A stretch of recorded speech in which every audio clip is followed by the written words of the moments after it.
బీహార్లో ఎన్డీఏ కూటమి clean sweep చేసింది. అయితే ఈ డీటెయిల్స్లోకి వెళ్ళి చూద్దాము. బీహార్లో హైయెస్ట్ ఎవర్ పోల్డ్ ఓటింగ్ జరిగింది, 66.9%. అయితే ఇది కాదు మెయిన్ హెడ్లైన్. మెయిన్ హెడ్లైన్ అనేది నా దృష్టిలో ఏంటంటే ఎవరు ఓటేశారు, ఎందుకు ఓటేశారు అనేది. ఉమెన్ వర్సెస్ మెన్ ఎవరు ఎంత పర్సంటేజ్ వేశారో చూద్దాము. ఉమెన్ ఎక్కువ శాతం వేశారు, 71.6%. వేరస్ మెన్ 62.8%. అంటే ఉమెన్ టర్న్అవుట్ అనేది చాలా ఎక్కువ ఉంది. ఈ విషయంలో చెప్పాలంటే women they didn't just participate, they outperformed అనే చెప్పాలి.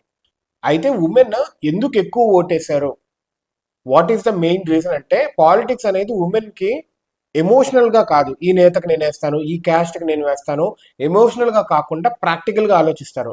వేరేస్ మెన్ ఇక్కడ ఎమోషనల్ గా ఆలోచించి కొన్నిసార్లు వాళ్ళకి ఇష్టం ఉన్నా లేకపోయినా ఎమోషన్ తో క్యారీ అవే అయిపోతారు.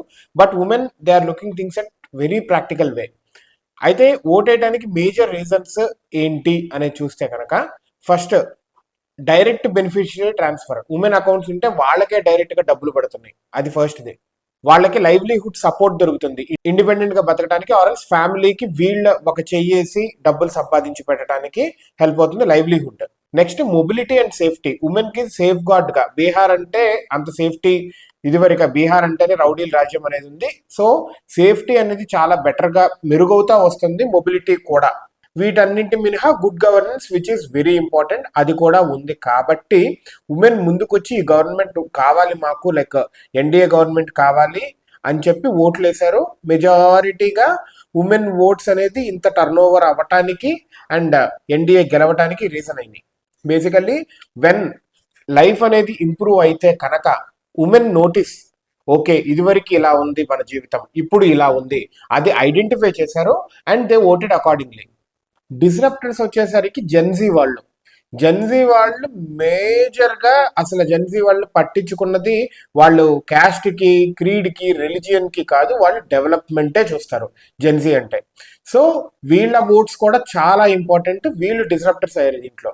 బీహార్ లో 18 నుంచి 29 ఇయర్స్ ఏజ్ గ్యాప్ లో 1.77 ఓటర్స్ ఉన్నారు జెన్జీ వాళ్ళు. They entirely form 24% of the total electorate. కేవలం పాట్నాలో జెన్జీ వాళ్ళు 18.45% ఉన్నారు. ఇంకా కొన్ని రీజియన్స్ లైక్ బెగసారై, కగారియా, మధేపురా ఇట్లాంటి ఏరియాస్ లో 25% ప్లస్ ఉన్నారు జెన్జీ ఓటర్స్. అయితే ఈ గ్రూప్ అనేది ఇగ్నోర్ చేయడానికి ఏ పార్టీకైనా లైక్ ఇగ్నోర్ చేయాల్సిన అంత చిన్న గ్రూప్ అయితే కాదు, చాలా ఇంపార్టెంట్, దీన్ని ఇగ్నోర్ చేయలేని గ్రూప్. అండ్ వీళ్ళు ఓల్డ్ రెటారిక్ ఇట్లాంటి వాటితో డీల్ చేయడం కాకుండా ఇష్యూ డ్రివెన్ గా ఆలోచిస్తూ ఉంటారు ఈ గ్రూప్, జెన్జీ గ్రూప్ అనేది. ఈ జెన్జీ ఓటర్స్ మోడీ గవర్నమెంట్ ని they have seen Modi government as stable, infrastructure కి, మొబిలిటీకి, ఆంటర్ప్రెన్యూర్షిప్ కి అండ్ ఫ్యూచర్ గ్రోత్ కి ఇది ఒక మోడీ గవర్నమెంట్ ఉంటే బాగుంటుంది అనే ఉద్దేశంతో జెన్జీ వాళ్ళంతా మోదీ గవర్నమెంట్ కి లైక్ ఎన్డీఏ అలయన్స్ కి పట్టం కట్టారు. వీళ్ళు క్యాస్ట్ నెరేటివ్ వీటికంటే ఎకనామిక్ అండ్ డిజిటల్ నెరేటివ్ దీనికి బాగా మెయిన్ ఇంపార్టెన్స్ ఇచ్చి డెవలప్మెంట్ ఇవి ఎక్కువ చూస్తూ ఉంటారు. ఓల్డ్ క్యాస్ట్ నెరేటివ్ లేకపోతే రిలీజియన్ నెరేటివ్ ఎక్కువ పట్టించుకోరు వీళ్ళు. And what is the final mandate? Crystal clear NDA government. Women means progress, Gen Z means business. ఈ రెండు, ప్రోగ్రెస్ బిజినెస్ రెండు మోదీ గవర్నమెంట్ కింద ఎన్డీఏ కూటమిలో ఉంటాయి అని నమ్మి దీనికి వేశారు ఓటు. 2025 లో బీహార్ లో మళ్ళా గ్రోత్ ఫస్ట్, డెలివరీ ఫస్ట్ ఉన్న గవర్నమెంట్ కి, ఎన్డీఏ గవర్నమెంట్ కి పిఎం మోదీ కింద పట్టం కట్టారు. సో బీహార్ లో ఎన్డీఏ స్వీపింగ్ ఎలక్షన్స్ చేసినాయి అండ్ ఈ రెండు like women voting and Gen Z voting చాలా మేజర్ గా ట్రాన్స్ఫార్మ్ బీజేపీ గెలవటానికి.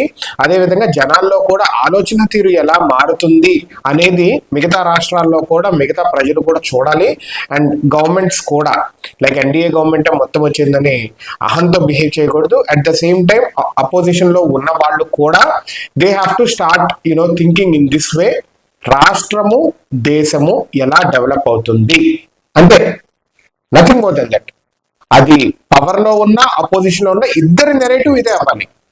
అరే నేను బాగు చేస్తాను అని ఒకటి చెప్తే అపోజిషన్ లో నేను ఇంకా బాగు చేస్తాను అని చెప్పాలి. కానీ క్యాస్ట్ పాలిటిక్స్, రిలీజియన్ పాలిటిక్స్ మాత్రం తీసుకురాకూడదు. అండ్ యాంటీ నేషనల్ గా ఉంటే ఎవరినైనా తొక్కి ఉక్కు పాత్ర వేయాలి, ఎవరైనా కానీ, ఏ గవర్నమెంట్ అయినా కానీ. జై హింద్.